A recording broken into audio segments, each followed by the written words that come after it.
All right, we've got a jam-packed session today, so let's go ahead and crack. And for those of you that have been with us throughout this week, thank you so much for being a part of our Flame Week webinar series and jumping on for all 4 sessions. Today is our last session for the week, so we are excited to be presenting today. Again, my name is Carrie McCullen. I am the Forest Supervisor at Turnbull Creek Educational State Forest in Elizabethtown, which is in Bladen County in North Carolina. We had originally come up with this idea of Flame Week because there's so much interesting information surrounding prescribed burning and wildfires in the state of North Carolina, and we wanted to take some time to share with you some things that the Forest Service does as a part of both of those realms within fire. They are somewhat similar, they interrelate, but they are quite different. We have different staff that work very closely with those types of things, both prescribed burning and wildfire. So before we get started, I do want to highlight real quick, you've heard a lot from me this week, but I want to thank all of the support staff that has helped Turnbull Creek Educational State Forest and myself put this event on for us. It is our first annual Flame Week, so we're working out the kinks as we go, but we definitely had a really great planning group to assist with putting this Flame Week together, and also our information and education branch staff. Our multimedia specialist who's been making sure that our Zoom webinars work as smoothly as we can hopefully get them this week. So a big thanks to those folks that have helped us out for months planning the Flame Week event. We're really grateful to have those folks on board. A little bit of webinar housekeeping. If you've not joined us so far this week, we are in Zoom. Everybody's used to different platforms, but we are working through the chat function this week for our question and answer sessions, which will follow the presentation towards the end. Of course, all of our mics will be muted and our videos will be stopped except for the presenters. And when you hit that chat function, that button, a chat window will come up and we can send messages in for questions to our staff to be able to answer during that Q&A staff section. Make sure that the to area has everyone highlighted in blue, and feel free to type your message here. The message will populate in our chat window. For instance, this gentleman says, "Where can I get a burning permit?" And we'll be able to see it as staff members and be able to answer your question. Also, there'll be videos playing today and showing of different websites and things. So you may have to toggle your view in the Zoom webinar space. So feel free to hit that view button and adjust it as you need. And of course, at the end of our webinar today, that big red button at the bottom right-hand corner will take you back to your main screen. And thank you for joining us. So without further ado, I'll give you a little information about today. In today's webinar, we'll be learning about wildfire risk in North Carolina. To begin, we'll have a special video from one of our North Carolina Forest Service field staff describing a wildfire mitigation success story in his work area. Then we will learn about the wildfire risk in our great state of North Carolina. Is there risk? Is there something that we need to be concerned about? Lastly, we'll finish the webinar with questions for our speakers. Today's presentation will be given by Hannah Thompson-Welch. She's the Wildfire Mitigation Specialist with the North Carolina Forest Service. Hannah covers the easternmost 50 states in North Carolina for wildfire mitigation. So just as a reminder, we have 100 states in North Carolina, so she covers the eastern half. When we think of wildfires and loss of homes, a lot of times our minds drift to the massive fires out west, barreling through whole towns in just minutes. It's easy to get complacent in our thinking and think that it isn't something that could happen here, that, you know, California has different weather or different topography, and that's why they have those big fires that cause so much damage. Hannah is going to take us through this challenging question. What is the wildfire risk in North Carolina? So before Hannah gets started, just a quick reminder to the viewers that the information referenced in the Flame Week webinar series is specific to practices in North Carolina and for prescribed burning and wildfire mitigation in our state. And as a reminder, we'll be taking questions from the chat after the presentation, so feel free to send any questions in as we go. Thanks for joining us today, Hannah. We're glad to have you. Thank you, Carrie. Thank you for that welcome.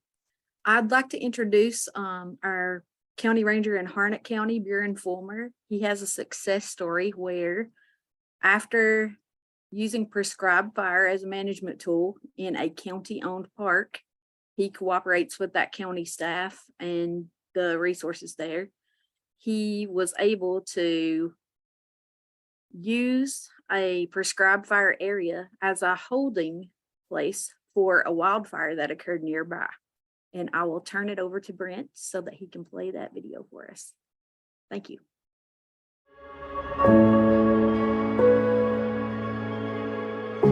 My name is Buren Fulmer. I'm the Harnett County Ranger with the North Carolina Forest Service.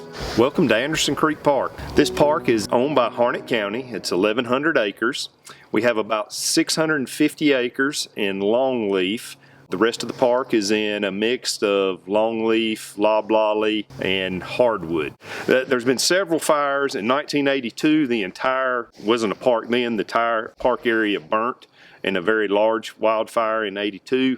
We've had several fires, footprints inside of this property over the years. The last fairly large fire was about 45 acres, and I think that was in 2007. The reason we're burning here is with all the growth and development that has occurred in the last 20 years, especially in western Harnett County, we've got several large subdivisions that have popped up on the perimeter that back up to the park area. With that, you have more people, you have more opportunities for an accidental fire to occur. To the south, we have a very large subdivision, very high density subdivision, 500 plus houses that border up to the park. On the north side of the park, we have some areas that were developed in like 5-acre lots, the house very wooded, and they all bump up to it. So what we were real concerned with, if a fire in the middle of 1,000 acres gets to going and builds up a big head of steam and runs into those subdivisions, we need to be proactive and we need to try to reduce that fuel load to prevent a catastrophic fire from occurring. When this park originated, it was several years before the county developed the park, and we knew that this area has had a long history of wildfire. So we worked with the park because of all the longleaf. We wanted to make sure that we were managing the longleaf properly, which requires fire, and that also helps reduce the risk of wildfire. So I think it was in 2008, 2009 when we started the burning program here. What we normally try to do is burn anywhere between 50 to 100 acres a year inside the park, and then try to get that 3-year burning regime in the longleaf and keep it on that type of rotation. For the last, I think we're on our 8th year that we have received funding through the CWPP program to do controlled burning. Here, it's worked out real well for the county. Of course, with burning, there's an expense to get all the equipment, to get the fire lines in, to conduct the burn, and that has helped offset the cost and from the county and to make sure that we reduce the fuel load out here. In 2021, in April, we had a wildfire out here at the park, and it was right off the backside of this unit that we're sitting in right now. This unit had been burnt in February of 2021, and so we knew that the fire, with the way the wind was blowing, was coming right to this unit that had been burnt. So basically, when we went in with our dozer, we took care of the north side of it and just let it continue to burn to the south, because we knew that it was eventually going to run into this unit that we had just burnt. We knew that there was nowhere, it was not going to advance to the south without running into the units that we had either burnt that year in 2021 or some of the units that we had burned in 2020 and 2019. We knew that, that it was going to run out of steam. It was either going to stop because it hit a unit that had been burnt that year, or it was going to burn into a unit with reduced fuel load that would be easy for us to wrap it up and put a line around it. I share it with county every year, about the grants that we've received out here. The county Parks and Rec department that manages the property, they understand the longleaf pine ecosystem and how it works with fire, and they really want to maintain that ecosystem. There's several plants that the Parks and Rec know that is out here, and they want to maintain that ecological longleaf restoration program. It makes you feel good that you've got stuff in place. And this place has always concerned me because it's a park. You've got a trail system. You've got people out here. You've got people out here on red flag days that are just walking trails. You have kids. You have lots of opportunity for that fire to start and start on a day doesn't have the best conditions. It makes you feel good that you know that it's in an area that's already been treated and is not going to get totally out of control. We do it on private property as well as this one right here in this county. One, to protect their timber investment. Two, to help manage their forest for not only timber production, wildlife benefit from the burning and stuff like that. It's a beautiful place. It's just amazing to see how that repeated burning, like the stand that we're sitting in, it's really opened up, and there's a Bachman sparrow. They've got recordings of it out here, and so they want to make sure that that habitat remains out here.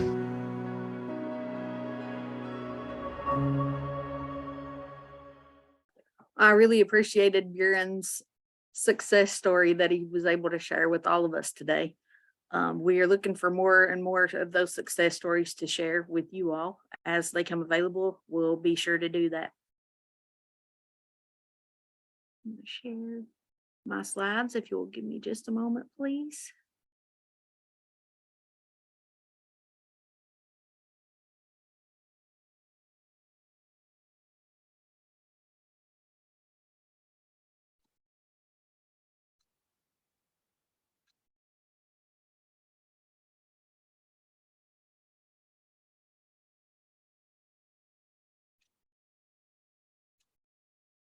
Sorry about that delay. I was getting a weird message that popped up. Let's see if I can get that close. There we go. Can you see my screen, Carrie or Brent? I cannot. I just see you. Okay, one more time.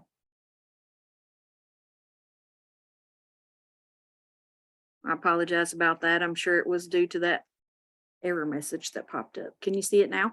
Yes. You're good. Okay. Once again, I'm Hannah Thompson-Welch. I'm a wildfire mitigation specialist covering the 50 eastern counties, and you'll see a map of those counties at the end of the presentation. I've been with the North Carolina Forest Service for 19 and a half years, was a firefighter primarily in a county for 10 of those years, and then outreach coordinator, and now wildfire mitigation specialist. So I'm happy to talk to you today about wildfire risk in North Carolina. We're going to take a little bit of a deep dive into what wildfire risk is so that you can have a better understanding of what that concept is, what it means. The first part of the presentation, and Brent, I may have to ask for your assistance because where I'm sharing my screen, my capabilities were minimized. I want to know, do you have a wildfire risk? Do you think that you do? We're going to have a little poll. So it's going to pop up there and we're going to ask for your response. Yes or no? Do you have a wildfire risk? The poll has been launched, Hannah. Thank you.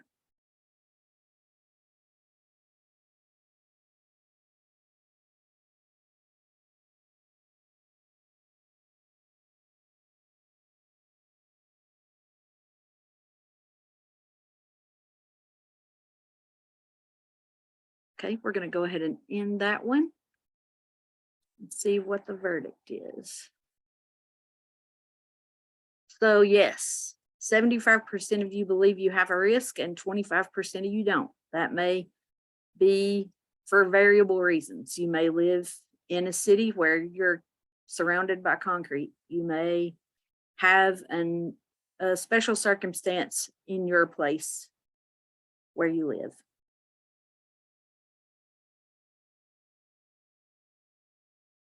And our next question, one more of those polling questions for you, because I'd love to hear from you. Do you think your neighbors perceive they have a wildfire risk? That poll has launched, Hannah. Thank you.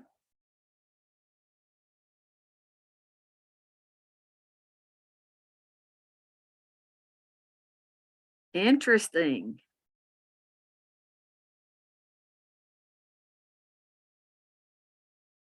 We're going to share those results with you. So it's flipped. So 75% of you think that your neighbors do not think that they have a wildfire risk. I think that's a very interesting perspective to have. So wildfire risk is based on several factors. We're going to go through this small little chart today. Hopefully you'll have a better understanding and you'll be able to access this information after the presentation. We'll be sure to get those links in there for you. Wildfire risk is based on several factors, just like the chart reads: likelihood, intensity, exposure, and susceptibility. Understanding which of those factors affect your community can help you prioritize risk reduction actions. A community's wildfire risk is a combination of likelihood and intensity coupled together. That is our hazard. You'll see that indicated by the light blue box surrounding the hazard. So that ties those things together. I just want to confirm, Carrie, can you see my cursor? I can, yes. Okay. And then on the other side of the chart, we're going to look at vulnerability, which includes exposure and susceptibility. So all those things factor into wildfire risk. We're going to explore those a little more in detail on the next several slides. First, we're going to cover what's in the light blue box. We're going to look at the hazard. Wildfire hazard has two parts. That wildfire likelihood is the annual probability of wildfire burning in a specific location. At the community level, that livelihood is averaged where housing units occur. So I wanted to take a little bit of a view at housing density throughout North Carolina. Now, this is an animated image that shows the housing density from 1940 to 2030. And this model was from some research that was conducted, and a report came out in 2007. So everything after 2010 is projected. But this is just how housing density can change over time. I wanted you to have that view. You'll notice a lot of growth around what we call the crescent right here, from Charlotte up to the Triangle and then over to Raleigh.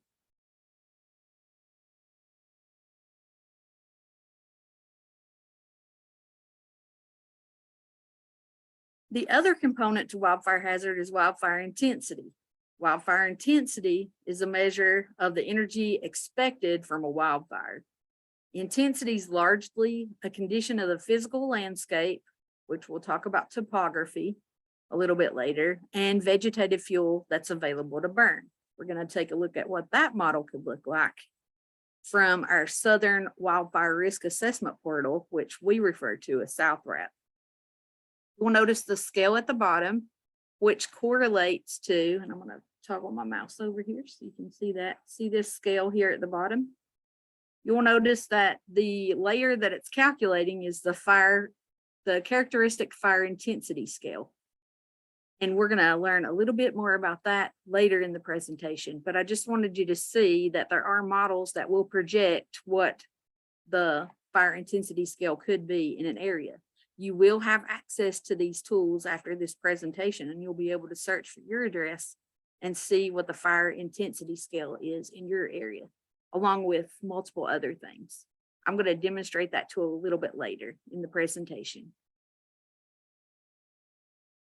Now, on the other side of the chart, the vulnerability side, which is this side,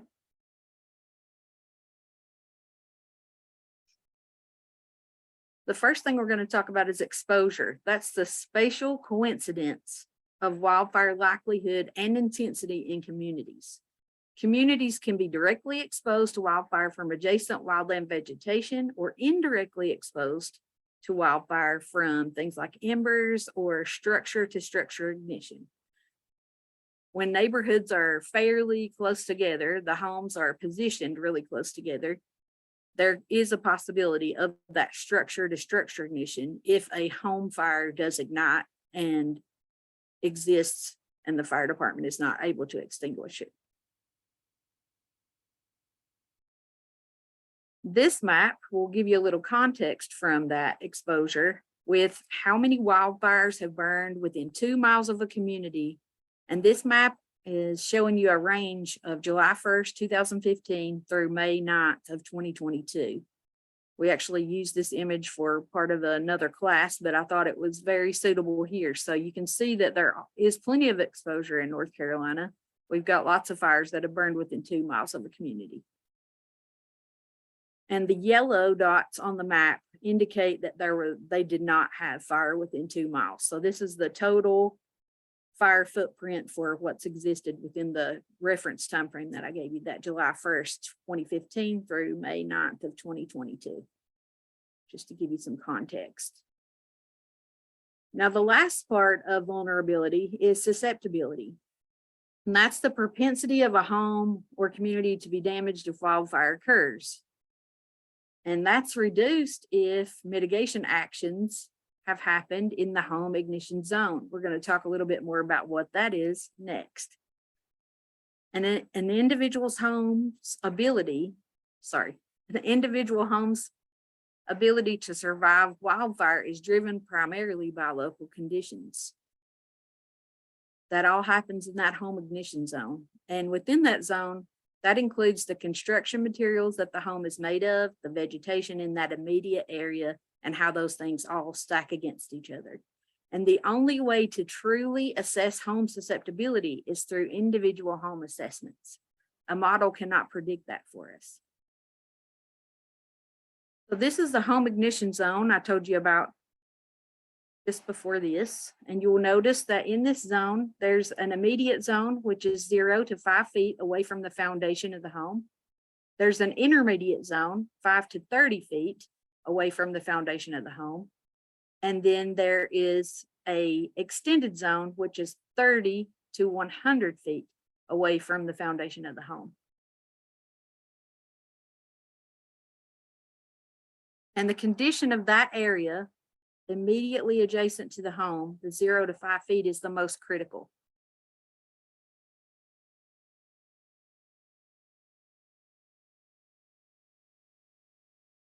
The way that we can conduct home assessments are by a county ranger staff person coming out to visit you, or a local resource professional that offers that same service, or it could be one of the mitigation specialists in the state. There's 2 of us.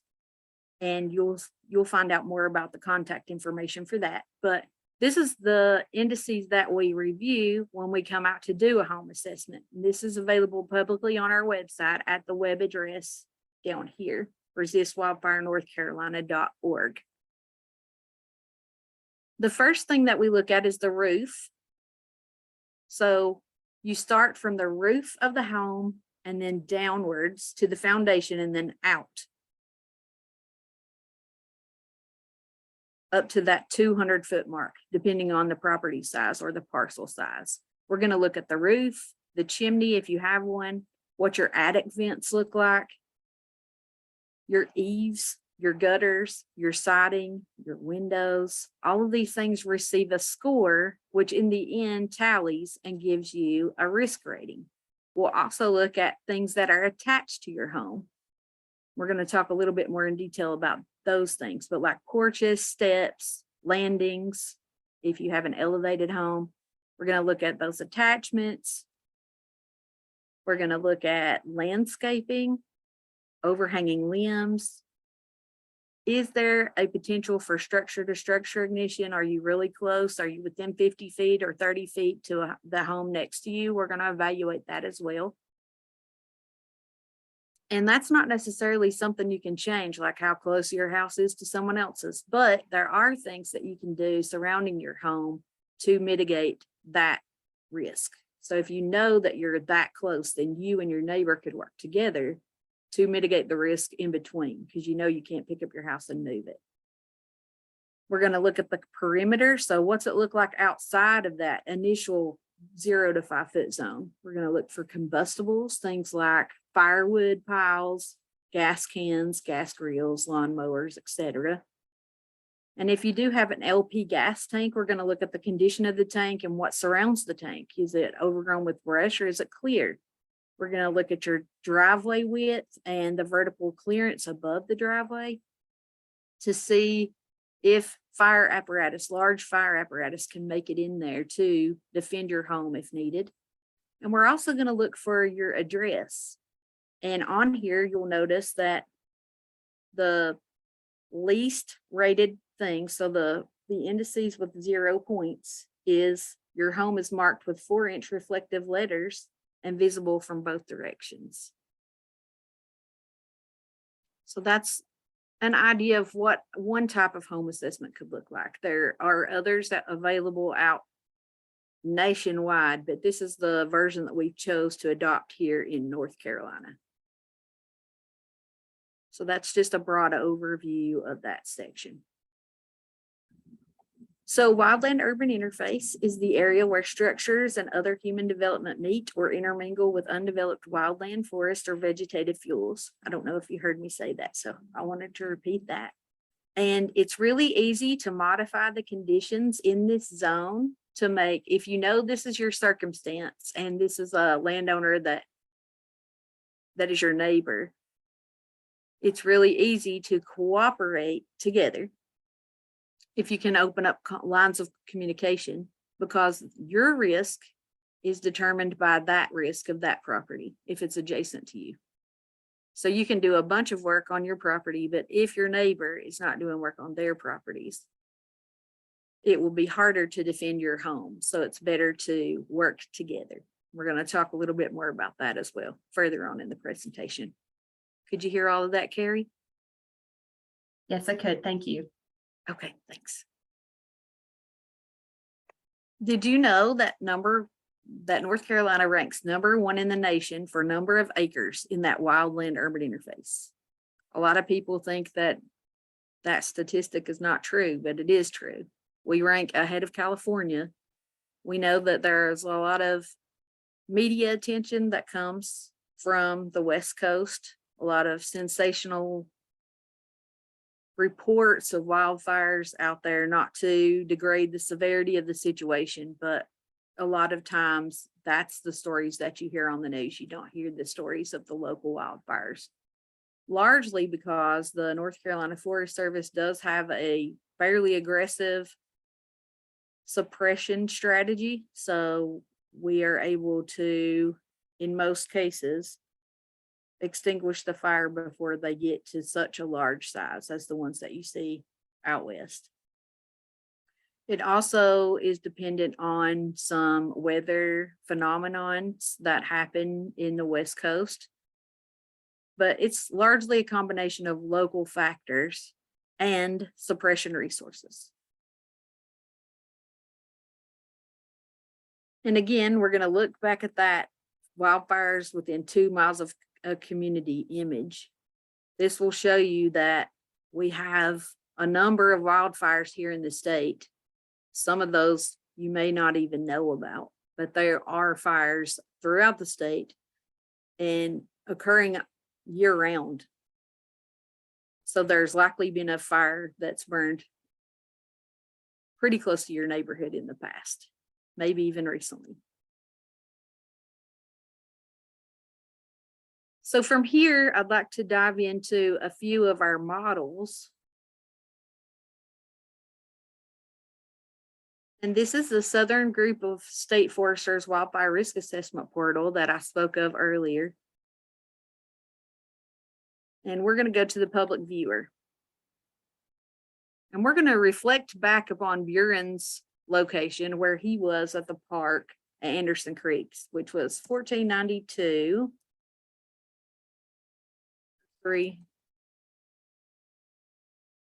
That's in Lillington, which it automatically popped up for me, and it'll zoom us straight there. We're going to go to our map themes here and take a look, and we are looking at that fire intensity scale. I'm going to turn on the aerial view so that we have the forest behind, and I'm going to dim this layer just a little bit so that you can see what we're looking at here, so you can see the trees. So the wildfire that impacted that Buren was talking about, the success story, was right in this area. Here. So I hope that you will receive these links, and Carrie, if you don't mind to drop that link in the chat. I'm not monitoring. We already got it for you, Hannah. Thank you. So you can explore your risk from there. You can also look and you just toggle the layers off by clicking directly on the verbiage right beside of them. The WUI risk index, so WUI stands for Wildland Urban Interface again. That risk index, you'll see that there's not a lot of risk identified where Buren's fire was, but right down here there is. And around, and you'll notice at the bottom of my screen, as I toggle around the map, it is telling me the scale at the bottom. So that one's -7. And then if you want to know what that means, you can click here and it will explain to you that that index layer is a rating of the potential impact of a wildfire on people and their homes in a lot more details.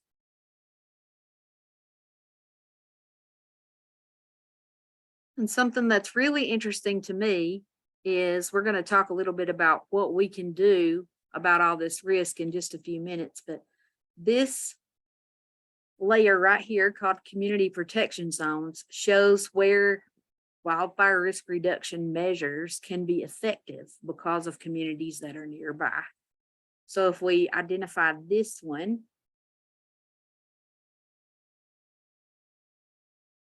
you'll see that these represent those areas considered highest priority for mitigation activities. And a lot of that is based on that 2-hour fire spread distance. And that's what the light pink layer is the 2-hour spread distance. So that's the way that you can see what is likely to be in your local area if you want to discover that on your own. There's also a few other layers, the Wildland Urban Interface layer, which coincides with this Wildfire Risk Index. It's just a slightly different model, which is explained in the descriptions. So the Wildland Urban Interface layer depicts housing density, where humans and their structures meet or intermix with wildland fuels. So that's a lot similar to what we've talked about already.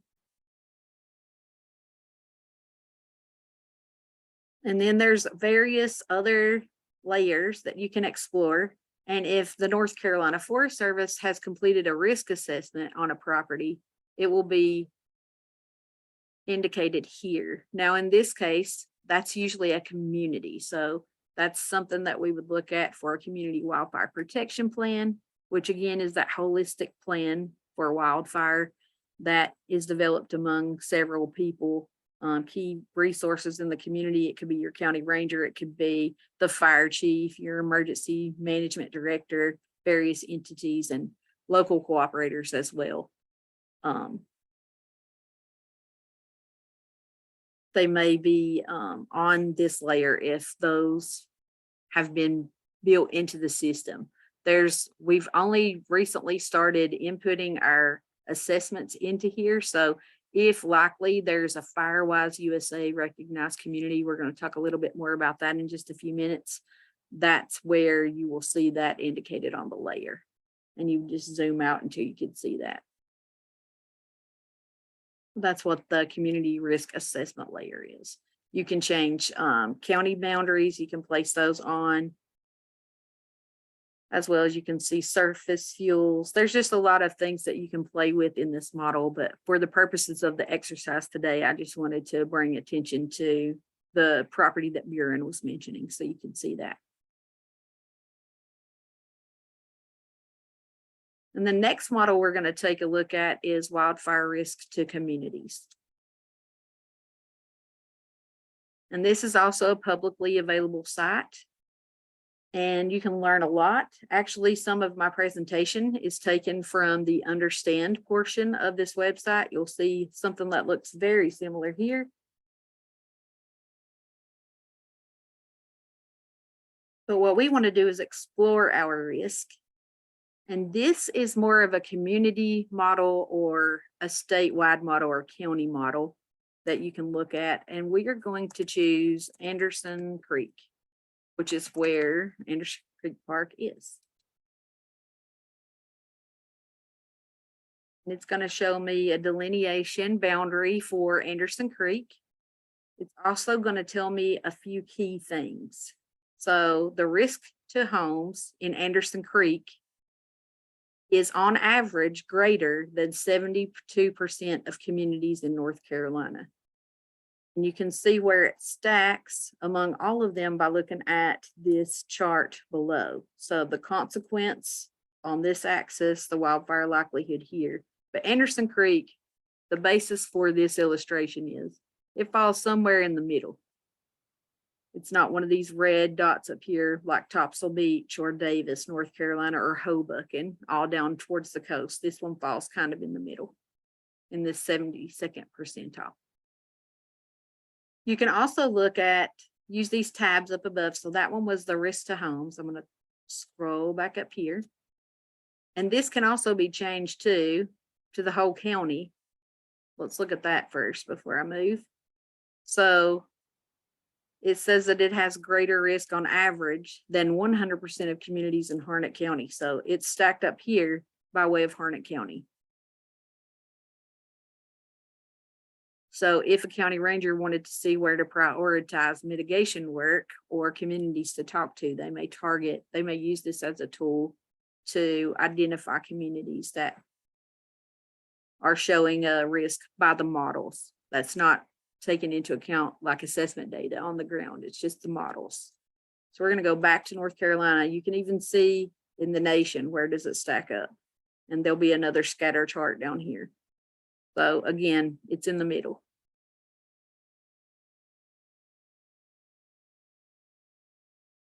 Go back to North Carolina. And then the exposure type. This map is going to show areas that are predominantly exposed to wildfire from direct sources, such as a flaming front on a fire or direct contact by flames and flammable vegetation. So that vegetation is here, 36% indirectly exposed and then 64% directly exposed.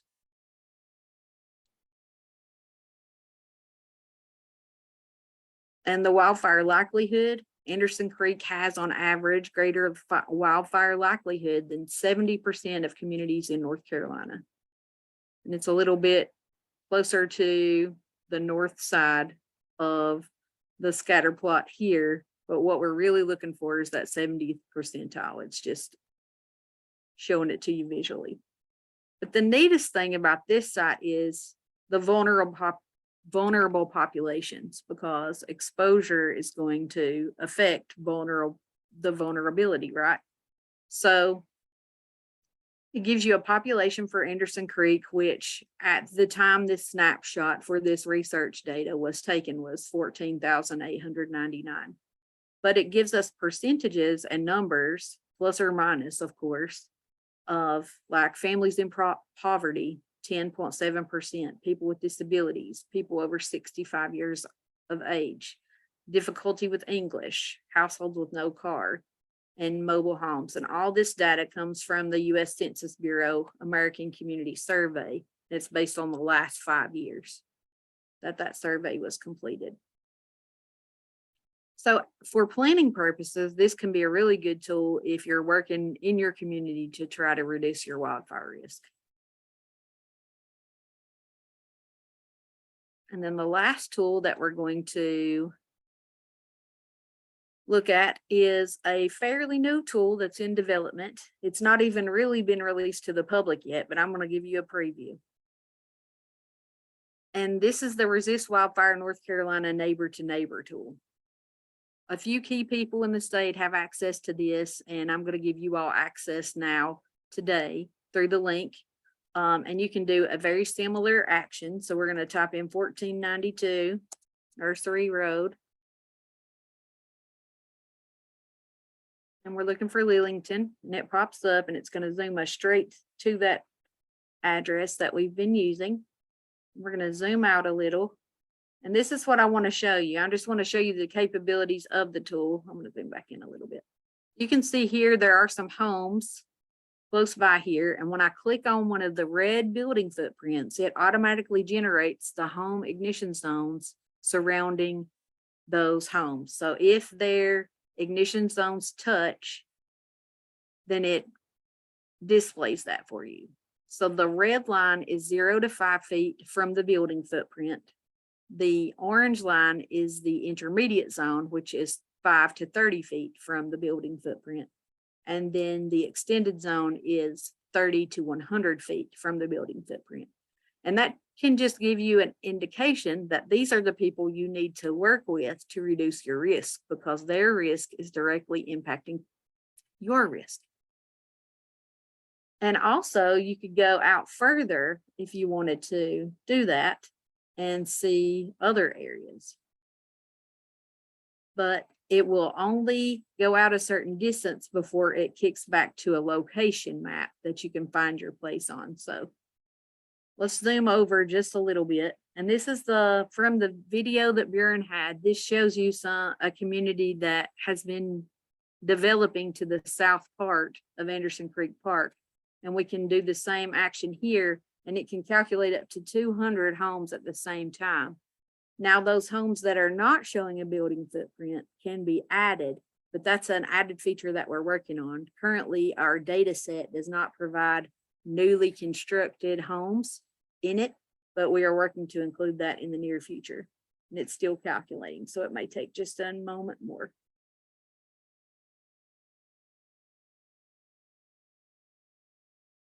So this is showing all the home ignition zones here are tied to one another. Now we know there are some more that are immediately adjacent. We just don't have those in our data set yet, but we will soon. Just to give you an idea that this entire community likely needs to work together to reduce risk of wildfire to them, because they do have Anderson Creek Park directly to the northeast of their location, or directly north in some cases. There is a way to add, sorry for my mouse dancing around, toggle over to here. Let's say we wanted to include this one in our data set. We could click on draw footprint, this button right here, and we're going to say draw a polygon. When that, all I'm doing is letting my mouse land on that spot. I'm not clicking it, and that little menu button description will show up. You can click that, and then I can come here, and I'm going to zoom in a little more first. It's kind of got off kilter. Whoops. It started drawing.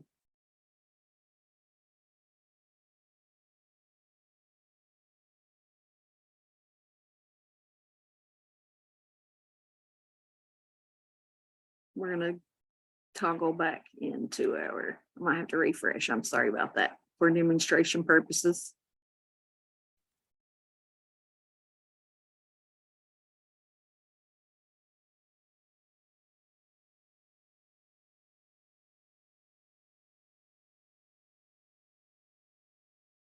Do exactly where I need to be first.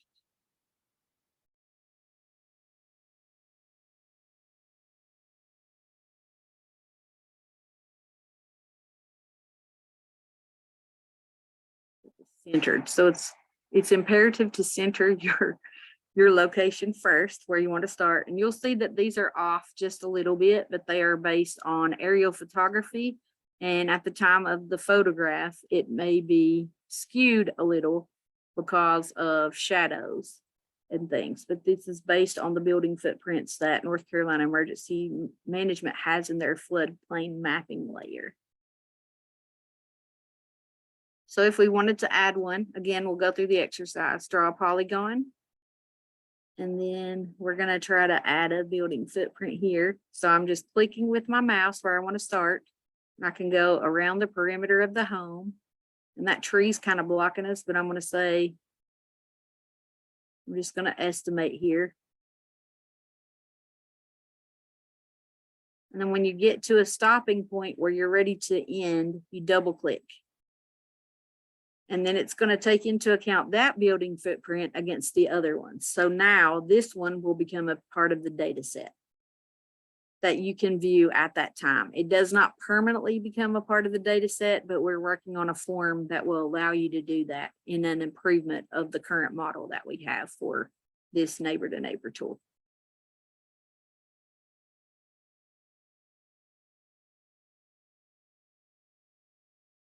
We'll let it continue. And now you can see that one is included in the model. And it's also showing. If you don't want to keep that graphic, you can hit this clear graphic button here. Another interesting thing that this will do is you can go from buffer to outline. And from the outline, it's going to give you your home ignition zone lines, but it's going to give it to you like in distance. So it's still 0 to 5 feet is red.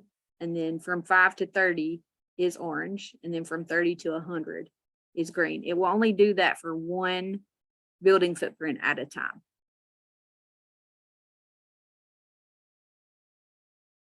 Carrie, did we have any questions so far? Well, I have my models open just in case. None so far that I'm seeing coming through, Hannah. Okay. It also has the ability to overlay parcels in case you need that point of reference.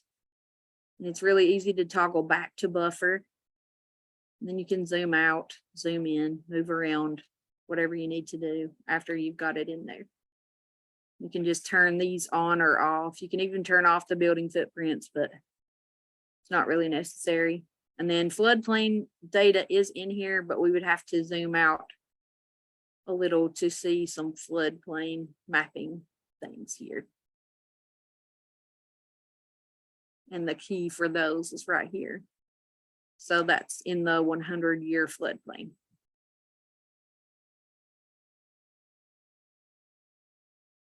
And if we zoom back in, you'll be able to get right back to your area where you were. And these are collapsible, so you can open them up. So if for some reason you've been in here and you lose your legend at the left side of your screen, you can just expand or contract those. You can also adjust the transparency as I did earlier on the SouthWrap application.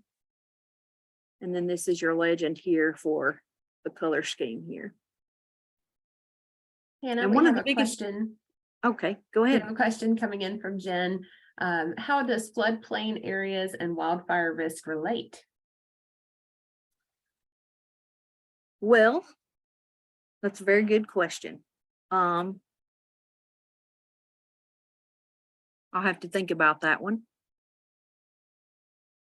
The reason that we are able to have this layer is because it was made available for hurricane and flood planning. So that's why this floodplain layer exists in this tool, because that's what data, that was the need that this data set, how it originated, like what need that data field was to calculate building footprints near floodplains. But we can use the data set for other purposes. And we're working on a statewide committee for building footprints that we are working to improve this layer actively right now. That's how it ties into this tool specifically. On the greater content of that question, I would have to do a little research, and some of our lower lying floodplain areas, especially if they were affected by like Hurricane Matthew or Florence or one of the others, if there's a lot of hurricane debris in the floodplain and we're in a drought, all that fuel would be available for wildfire. So that is one way that floodplain impacts or wildfire impacts floodplains. Sorry. Did that answer Jen's question adequately, Carrie? I believe it does. Okay.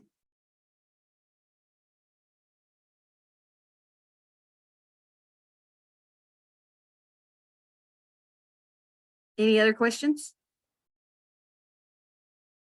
I'm sorry, I got tongue tied. No, you're good. We'll go ahead and open it up for the question and answer session. If Oh, anybody we're would not- like. Oh, We have sorry. a few more slides, Carrie. Apologies. That's Go okay. ahead. These were the models.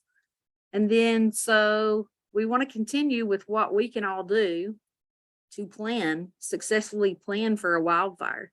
That enables you to take personal responsibility to protect yourself, your family, and your property, and not to mention that all the work you do around your own home helps protect the firefighters that come to respond. So you may be asking after I've presented all this information to you, well, what can I do about any of this? Well, we know by looking at the maps that I've provided that wildfires can put dozens, even hundreds of homes at risk simultaneously. Firefighters may not have the resources they need to protect each home individually, maybe even not clusters of homes. It just depends on the situation. Residents can take action to reduce their home's chance of surviving a wildfire, and I'm going to tell you a few ways how. So in that home ignition zone, the home in relation to its surroundings, which is within 100 to 200 feet, you have the home, you have what's immediately surrounding the home, and then you have these zones. So this is your immediate, your intermediate, and then your extended zone indicated by the colors. So actions you take in any of this area does impact wildfire risk. And the attachments to the home are part of the home. So if you have a deck or if you have a wooden fence, privacy fences, we see that a lot. And we've seen videos where that can wick if a fire starts adjacent to that fence and then the fence ignites, it can travel, the fire can travel back towards the home. But not even flames, it can just be embers. So if an ember lands on the fence and then the fence starts to be consumed by fire, then that can lead it to the home as well. And we've also talked about structure to structure ignition as well, which can cause, so if your neighbor's home catches and they have a fence that touches your property or your home, like if there's a whole row of privacy fences and they're all connected, that can all be problematic in case of a wildfire. We'd like to encourage you to work with your neighbors. On this image, you can see that this shows the home ignition zones just as the neighbor to neighbor tool does. It shows that people's ignition zones can overlap. So this one here is impacting this home's intermediate zone and this home's extended zone. They touch each other. So these two people should definitely work together. And if it's in the same community, it may be a good idea, even if they don't overlap, to still work together.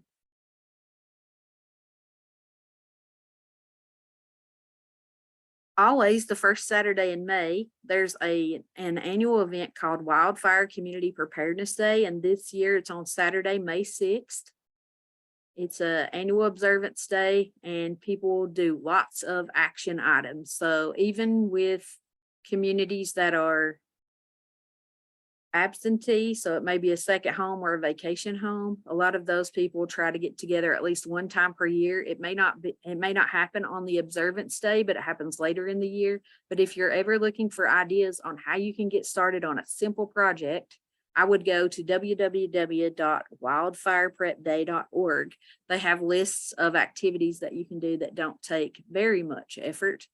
They range anything from cleaning out gutters to changing out some landscaping, all those things. So it's just a whole list of activities that you can do to reduce your risk. And the main thing here is start small. You don't have to reduce risk for your entire neighborhood to start with, but start small with one of these projects on their website that they suggest. And you can collaborate with your local county ranger on that as well and get them involved. So we just really want you to pick a project and involve your neighbors. That's the most important part. You can't do it alone. And then if you establish a community action together and there are already people working together, there's something called Firewise USA. It's a recognition program through the National Fire Protection Association. And the website is listed at the bottom of the slide there, www.firewise.org. And the main thing is it's residents reducing wildfire risks together.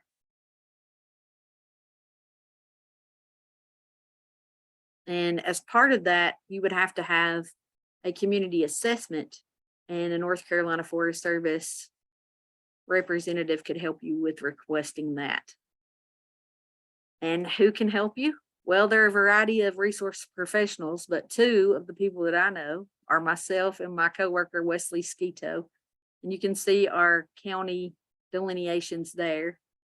I cover the 50 counties in the east and he covers the 50 counties in the west. And our contact information is available on the slide there. And in closing, I would just like to say that we do have wildfire risk here in North Carolina, and we can all do something to reduce that risk. We just have to start and we have to work together. And Carrie, I'll take questions. All right, awesome. Thank you so much, Hannah, for that great presentation. It's very important first to know what our risk is, but also what we can do about it. Preparation is always key, and knowing what your options are well in advance of any wildfire that could break out is certainly a big proponent of wildfire mitigation, especially if you live in an area where that wildland urban interface is very, very close together, and that risk is quite a bit higher. All right, so we'll take a look in our chat box. For those that are online with us, feel free to go ahead and post any questions you may have in the meeting chat. We'll give you a few minutes. I know we've hit the top of the hour. If anybody has to drop off, you can of course always reach out to Hannah, or if you're in those western counties, reach out to Wes and get those questions answered at a later time. But if anybody has anything to start with while we're here, then certainly throw it into the meeting chat. Excellent. I'm not seeing anything in the chat, Hannah, so I think we'll wrap up for the day if that's all right with you. If we see any other coming in, then we'll certainly address those, but I'm going to go ahead and share our final screen for the day. One last time for folks to capture that great QR code that we have. We've started a subscription service with the North Carolina Forest Service and our information that we may have for folks. There are lots of options and topics that you can select, including if there are any burn bans or smoke hazards from wildfires, being alerted for those things. You can get alerts via email or by text, and you sign up using that QR code, capture it from your camera on your smartphone, and we'll be able to send you those updates as they come available.